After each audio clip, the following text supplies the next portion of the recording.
Dahil mahal na mahal ang Kim Pao, Clarice de Guzman, suportado ng buong Kim Paulandia.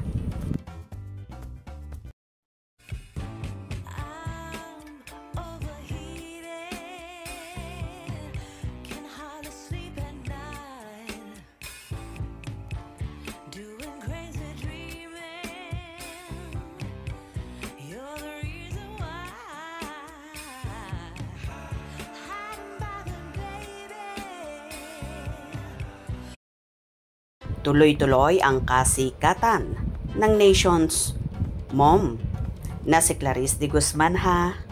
Aba, kahit saan siya magpunta, pinagkakaguluhan talaga siya at bawat performance niya, kinaaaliwan talaga. Lalo na ngayon na may bago nga siyang kanta, ang Dito Ka Lang, Huwag Kang Lalayo, na theme song ng bagong serye ni Kim Chiu at Paolo Avellino. Kaya naman makikita mo kung gaano suportahan ng Kim Pao fan si Clarice ngayon na love na siya. Tungkol ang power ballad sa pagkakaroon ng taong nagsisilbing tahanan sa oras ng hirap at ginhawa. Nagsisilbi itong unang patikim ni Clarice sa upcoming album na ilalabas niya. Ang Dito Ka Lang, Huwag Kang Lalayo ay likha ni Jonathan Manalo.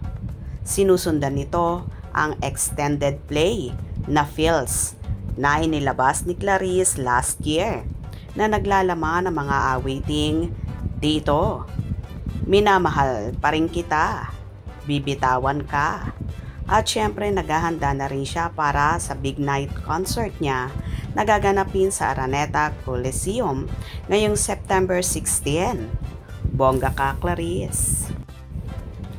At dahil nga sa ipinapakitang pagmamahal ni Clarice sa Kim Pao, kaya naman todo din ang effort at support na ginagawa ng Kim Pao followers sa singer para makuha din ito ang tagumpay, lalo pat marami ang nagandahan sa pagkanta niya ng theme song ng The Alibay series ng Kim Pao, ang Dito Ka Lang, Huwag Kang Lalayo, na bagay daw para kina Kim at Paolo, kung saan nagkaroon na ito ng million views na nakuha after i-launch. Sobrang happy naman si Clarice sa Kim Pao, lalong higit sa mga fans nito na alam naman niyang big impact ang mga ito sa kanyang singing career. Kaya todo din ang pasasalamat niya sa mga ito. Anyway, congratulations in advance, Clarice de Guzman, at umaasa ka na full support sa iyo ang buong Kim Paulandia, lalong higit ang magkasitahang sina Kim at Paolo. Hope you enjoyed. Please subscribe for more info.